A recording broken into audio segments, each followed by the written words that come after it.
All right, warriors, coming straight from mymilitarybenefits.com. Good news. The Gulf War illness has now officially been recognized. You heard it. The Department of Defense has officially acknowledged that veterans of the 1991 Gulf War were likely exposed to chemical nerve agents. You heard it. This announcement was made following decades of veterans and activists asking the federal government for transparency regarding toxic exposures related to military service. It also comes after what some describe as decades of denial and avoidance by the federal government to accept its role in the toxic exposure that troops were subjected to in Vietnam, Iraq, Afghanistan, and many other areas. So you heard it. The DoD officially recognizes the Gulf War illness, or you may also hear it be described as the Gulf War Syndrome. In a letter dated early 2026, the Department of Defense told the advocacy group Vietnam Veterans of America that officials had revised the federal government's long-standing guidance on the toxic exposure issue.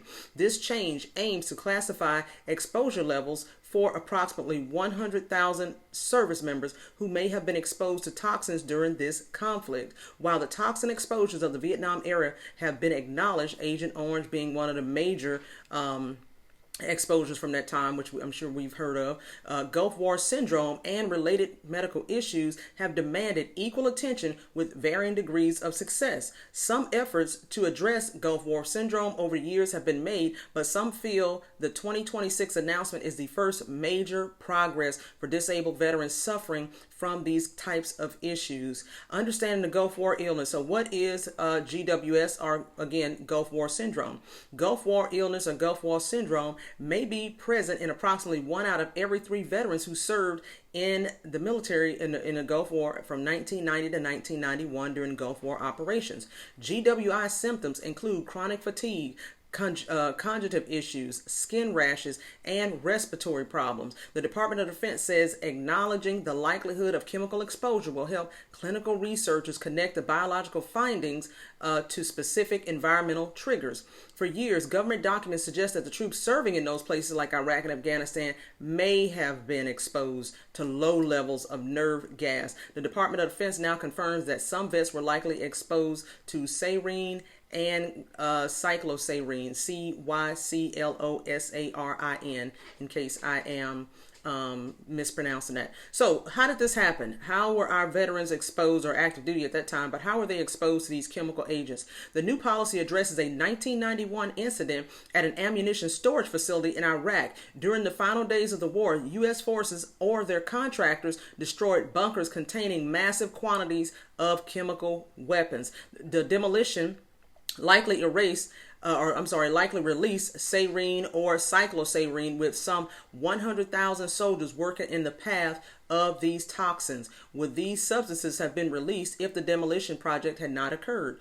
Who knows? Veterans who have participated received letters in 2005 warning them that they might have been exposed. Updated guidance removes the ambiguity of those notifications. What is not clear is whether the military policy has updated to prevent such an incident from happening again. I hope the hell they have, because we don't need anybody else getting contaminated. It's bad enough these Gulf War veterans, were exposed and just now getting some recognition.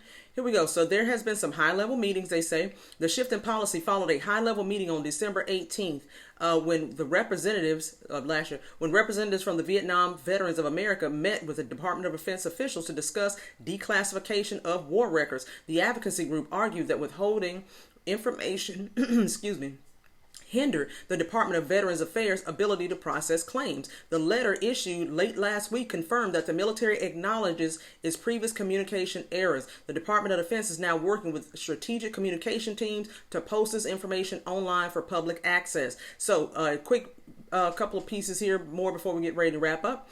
Declassification and document retrieval. The Department of Defense promised to restore and locate classified documents from the 1990 to 1991 conflict to help better understand this issue of toxic exposure from the Iraq War. Officials began searching for additional documents related to the ammunition storage facility incident to determine which files could be declassified and released to proper agencies. So it says, what's going on with this in the future? Here we go. The acknowledgement of chemical exposure in the Gulf War sets a precedent for how the military handles toxic exposures in the future.